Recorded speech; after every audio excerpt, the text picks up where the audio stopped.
Hi guys, and welcome back to my channel. My name is Alicia Darleen. For those of you that are new to my channel, welcome back. For those of you that have been following me for a while and know my pregnancy journey, it has been pretty crazy. I made a bunch of videos all about my pregnancy. So every single week from week 6 all the way to week 40 is when I made just all my YouTube videos, and I talked about what I packed in my hospital bag, placenta encapsulation, just a whole bunch of stuff I was personally researching myself, and then I'd make a YouTube video just because I learned all about it. So I kind of wanted to teach my followers what I've learned about it, and then I just went over like symptoms and how I was feeling, how baby was growing and developing, all that stuff. So if you have been following me on this pregnancy journey, I just want to say thank you for following me. I hope that if you are also pregnant leading up into these videos, that your pregnancy has also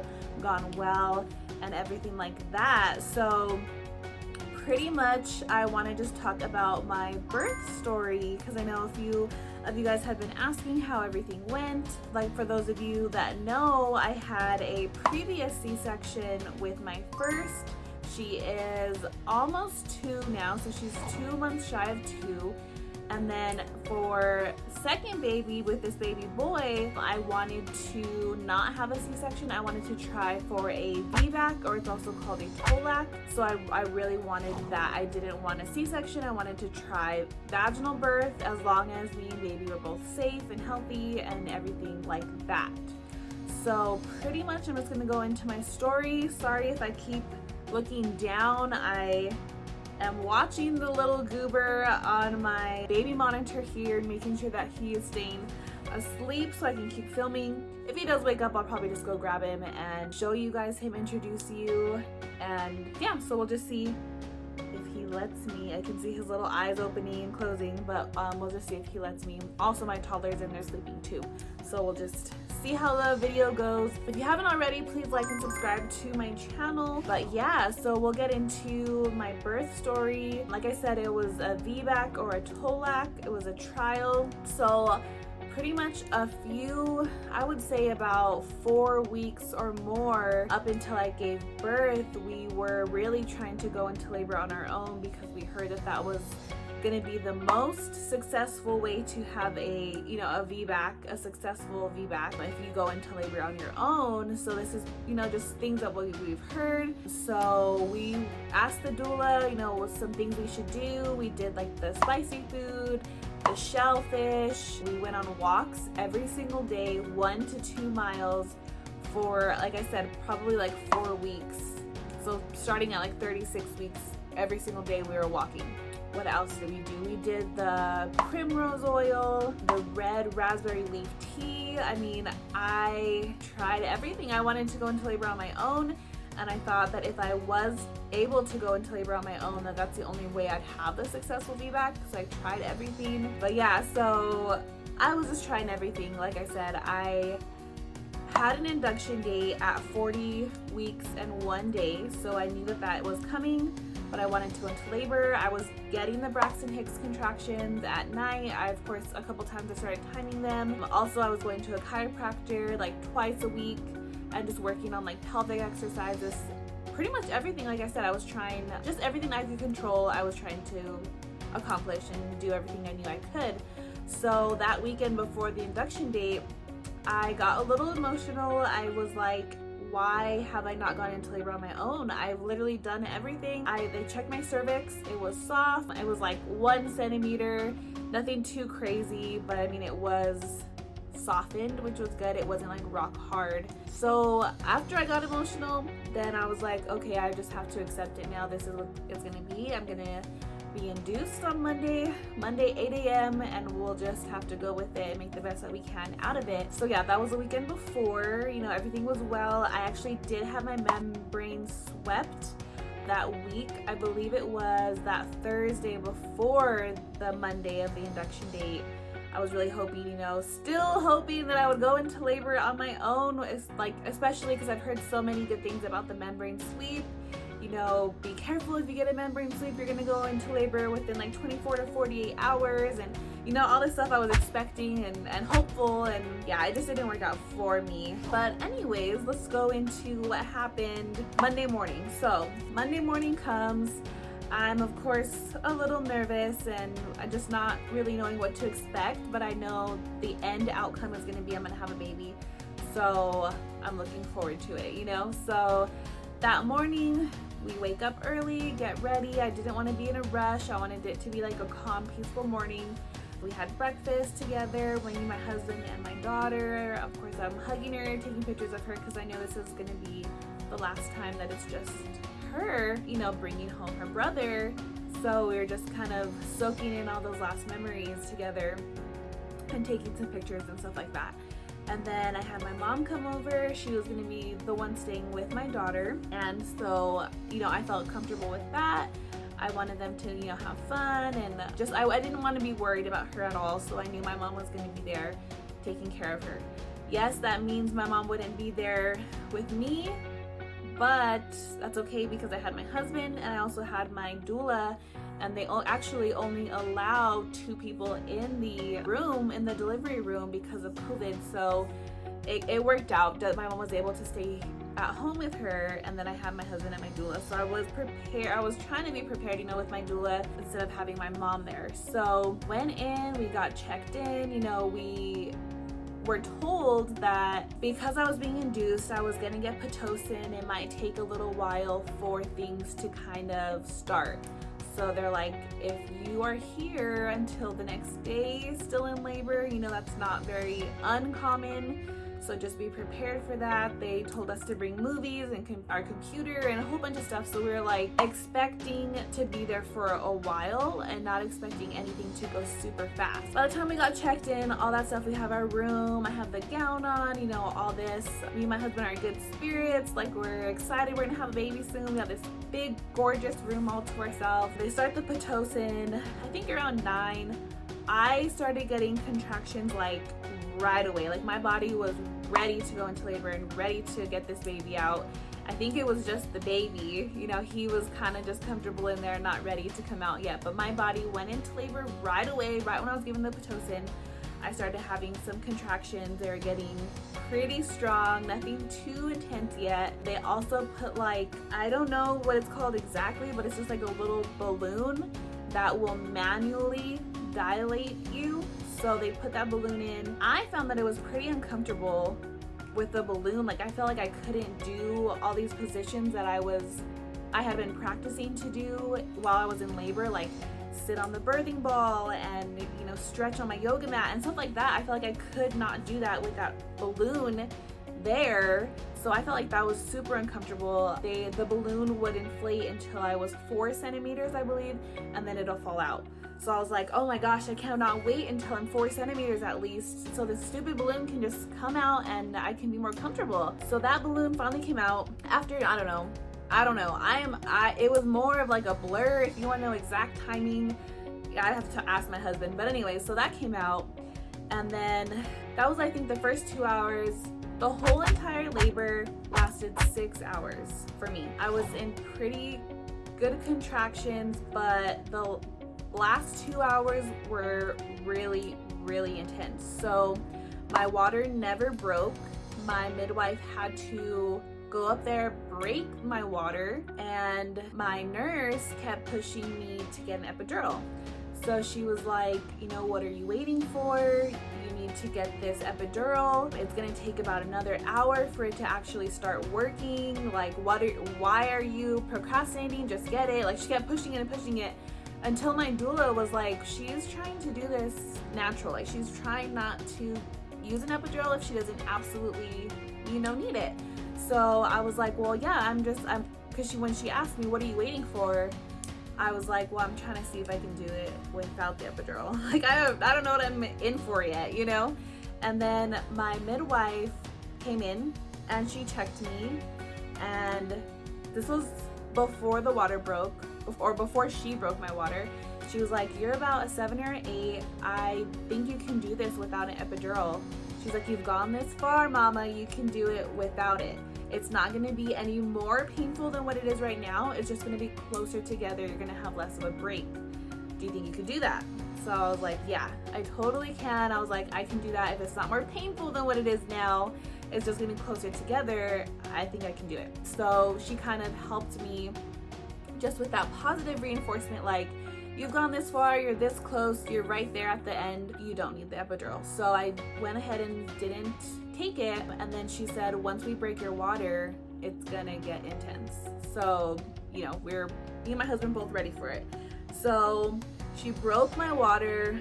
The contractions, yeah, they got way more intense, way closer together. I was pretty much in like this zone on my own. So I was pretty much the whole time, I'm on the hospital bed, I'm facing the headboard, and I'm on my knees and holding the headboard with my hands this way. My husband is kind of behind the bed, and I'm holding his hand the whole time. So that's where I was. My husband and my doula were asking, how does this feel? Do you want me to massage you here? Do you want this? I was in this completely different space. Like, I did not talk to anybody. I did not open my eyes, nothing. Like, I had to, it was kind of like an out of body experience. Like, I was just in this zone, and I had to keep just telling myself, like, I can do this. My husband was actually coaching me the whole time. Like, he was pretty much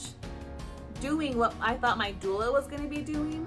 He was like, you can do this, you control the outcome, you got this. Like, he was just so much positive reinforcement that there was not any room for negative like thinking, just because he was so on top of that with the positive affirmations and all this stuff. And I also had some worship music going in the back, so when I would climax, like, my contractions would go up, you know, super painful, and then they'd start to go down. Once they were going down, I could calm my body down again, and then listen to whatever lyric was on with my worship music. So that kind of helped me calm down, rest, so then I was able to just get prepared for the next one. I wasn't thinking about how much longer do I have to go. I was just taking one contraction at a time, which I learned too. That was something that I was like, okay, I really need to be prepared. So I think that helped me also, is like, just take one contraction at a time. Don't think about how much longer, blah, blah, blah. Afterward, I didn't know I was in this intense contraction time for actually 2 hours. I didn't know that. I was just taking it, like I said, one contraction at a time, one wave at a time, and just getting through it, closer and closer to seeing my baby. So after that, the 2 hours that were super intense, they said, let us know when you have the sensation to poop. So I did, and I told my doula. She ran in there, grabbed more nurses, and then they turned me around to lay down. And that's when I finally opened my eyes. So I flipped around, turned around, and I'm like, whoa, there's a bunch of people in here, because I had my eyes closed literally the whole entire time. So I turned around, there's a bunch of people in here. I mean, not a bunch, I guess there was like 5, and then my husband and my doula. But they laid me back. I don't know if they were techs or they were nurses or who they were, but they were holding my legs up, and they said, okay, it's time to push. So they're holding my legs up. They had me push and hold my breath for 10 seconds. That was intense for me. So I think the pushing part was the absolute most intense part of the whole entire labor for me. I know that's different with everybody, but that was like intense for me. That's when I was like, oh my gosh, I don't know if I can do this. Is there anything I can take for the pain? I told them. They're like, dude, your baby is like right there. Like, we can see his head. You do not have time to be asking for pain meds or anything. Like, we don't have time. So no, you cannot take any type of pain meds. And I was like, oh my gosh, it's right here. You can see his head. Like, I didn't know I was that close to giving birth. So, okay, we're gonna push again with your next contraction. You're pushing again. You're holding your breath for 10 more seconds. I was like, okay.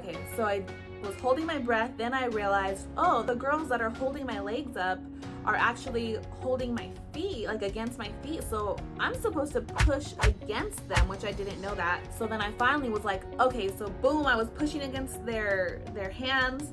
The third push came, or the third contraction came, pushing again, and I'm pushing against them, and boom, he came out. Like, the third push, he came out like super fast. I just remember seeing his head, and then I remember closing my eyes and just like pushing, and my husband said he like shot out. So my eyes are pretty much closed during that part. So after that, they put this big huge baby on me. I felt like he was big because my first was only 6'3". They put this big huge baby boy on top of me, and he was actually 8'7". So, you know, pretty average, but a little bit on the bigger side. So he was on me.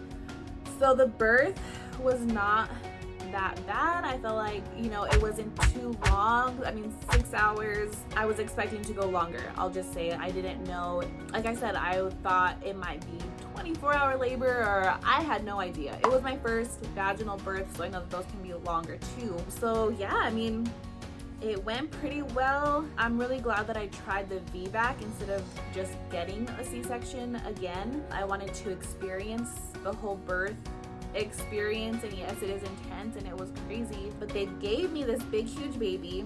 After that, I had to be stitched up.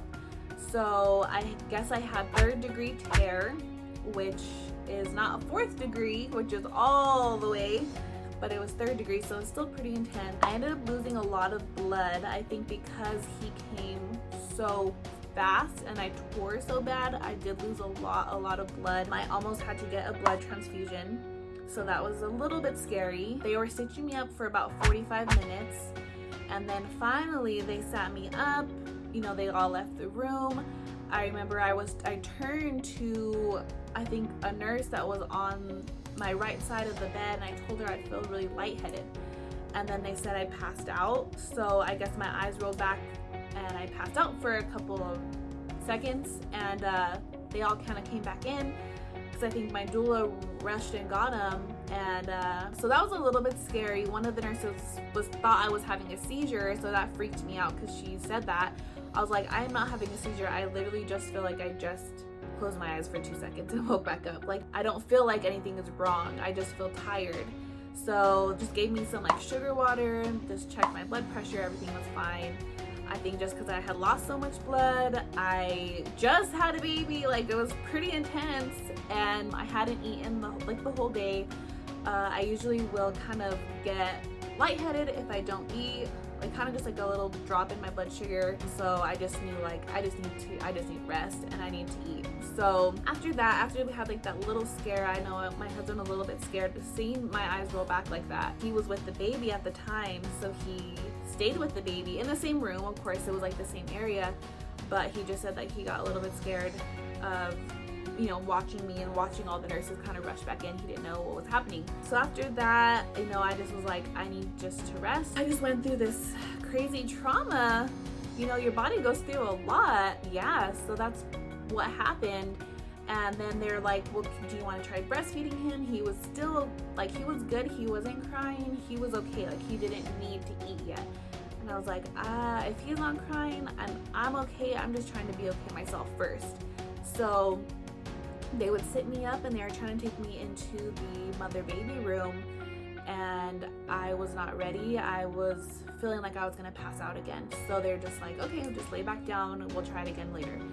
So I think I was in there for a couple more hours actually before I felt okay enough to get out of my bed and sit down in the wheelchair. Like, even just that, I felt just lightheaded and kind of just, you know, I wanted to take it slow and not rush into anything, and I didn't want to feel like I was gonna pass out again. Yeah, so then they finally moved me to the mother-baby room, and the recovery is so much different than the C-section. So C-section, yeah, you do have bleeding down there and stuff like that, but it was just so different. So, you know, peeing was hurting. Of course, I tore pretty bad, so of course it was gonna hurt down there. And, you know, the first poop, like all that stuff is just scary, you know, like it's just because I tore so bad. I think it was just intense for me, and I was just more scared. So I think they did put a catheter in me. I don't remember exactly why. I think just because I was so lightheaded still, that they didn't want me like getting up to use the bathroom constantly. So I think that's why they put the catheter in. It was only in for a little bit until I kind of felt better. We actually ended up leaving within 24 hours with COVID, just because they want people like in and out. They don't want anyone to have a longer stay than they need to. And my husband was all for it, like, yes, let's go home, we're good, we got the baby, like, why are we here? And for me, I was like, are you sure you don't want to stay like one more night, like just, I don't know, just to stay here? He's like, no, let's go home, like, what are we waiting for? So I was like, okay, you're right, I do want to go home, I do want to see my daughter. So we left within 24 hours. We came home. I felt pretty good, of course, just like weak still. I was excited to be home and be in my own bed and that kind of stuff. So, but that night we came home around 7 p.m. So we came home really late. We were getting ready for bed, and then I was still breastfeeding, so I was trying to breastfeed him, and then in the middle of the night I woke up and my legs were like shaking uncontrollably, and I could not stop them from shaking. And I was like, maybe we left the hospital too soon.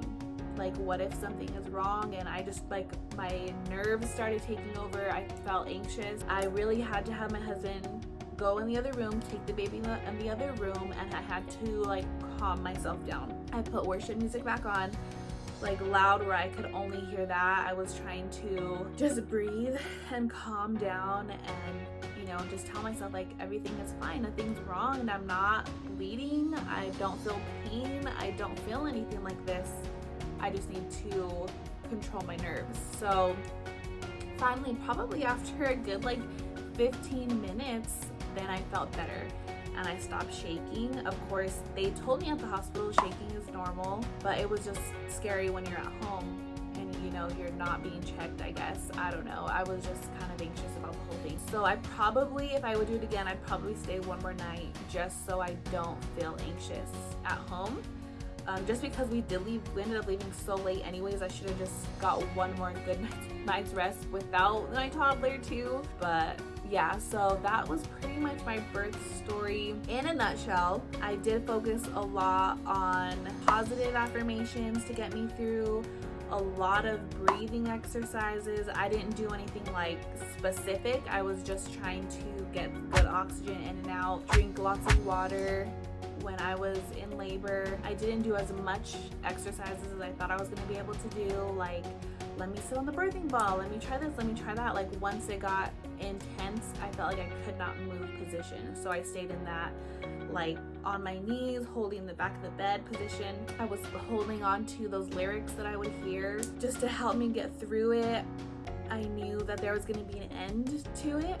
I knew it wasn't going to be this long forever thing. I knew it was going to end, and I knew the outcome of the end was going to be having this beautiful baby in my arms. So that kept pushing me. I kept envisioning him crying once I had him, like, it's done once you hear the baby cry. So when I was really, really close, that's what I kept envisioning.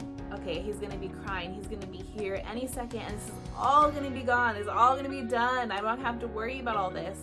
So I kept doing that. One thing I didn't mention is when they were pushing on my stomach, that was awful. So they push on your stomach, I guess, to get all the blood out, so there's no clotting, nothing like that. They want to get everything out, but that was really, really painful.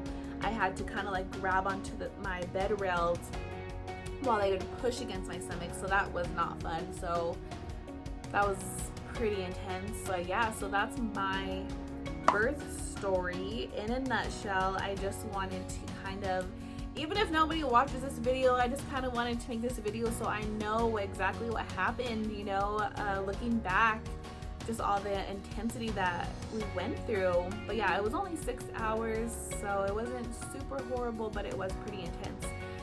Just being induced and all that stuff. So if you are trying to have a VBAC, you know, I definitely suggest it if you're able to. If I know there's certain things that they will check for to make sure that you are a good candidate to have a VBAC, a successful VBAC, like your cervix is softened. I don't even remember all the other stuff now, but I just remember there's a couple like things that they look for just to be safe that you're gonna have a successful VBAC. They actually did, at the end of my labor, stick something, it looks like a phone charger cord up there just to see how much your uterus is contracting, I believe. So my husband asked, well, what's the threshold? He's like, well, how, is there like a number that your uterus is just going with too much pressure, where they are like, okay, stop everything, it's a C-section, this is not working out, it's gonna be a uterine rupture or whatever. So he asked that question. They said, no, your uterus can pretty much withstand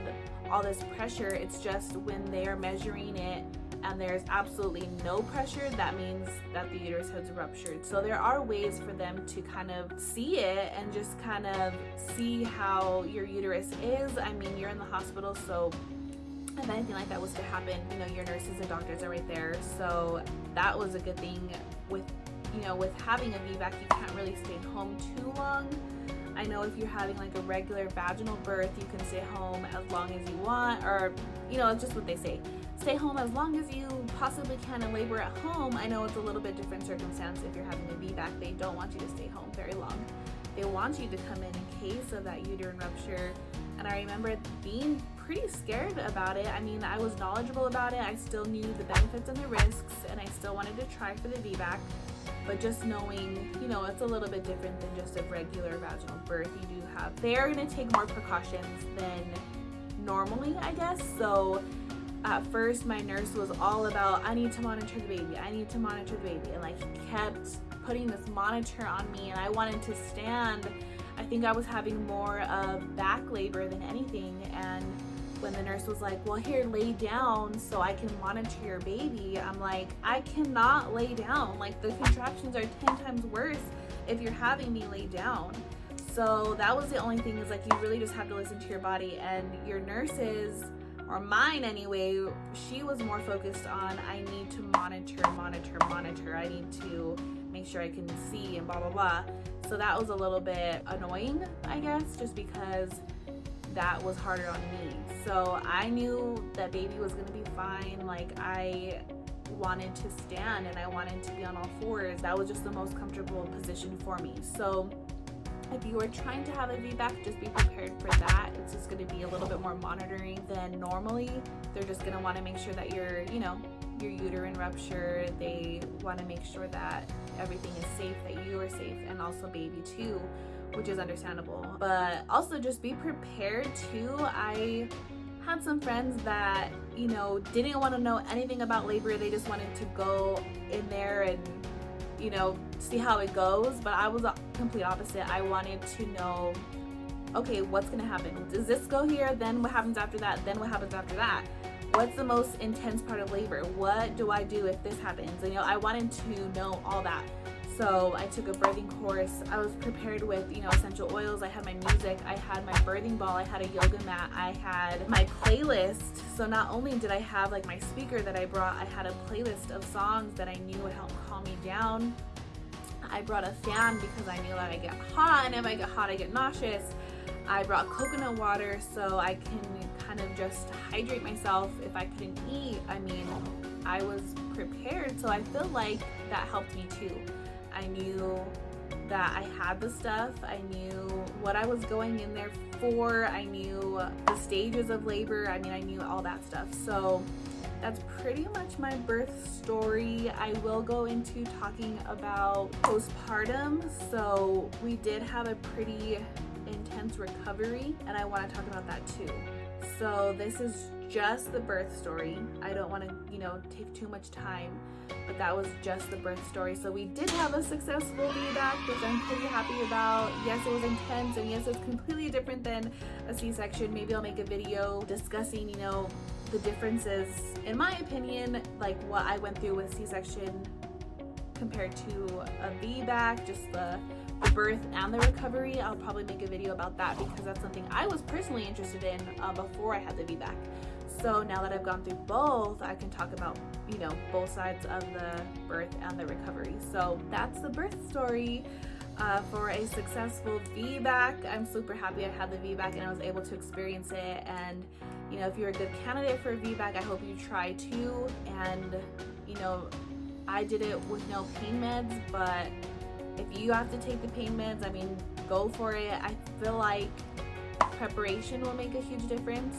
Your support partner will also make a big difference, and then also your nurse and your midwife. So my nurse was pushing for this epidural. I almost got it because she was like so adamant for it.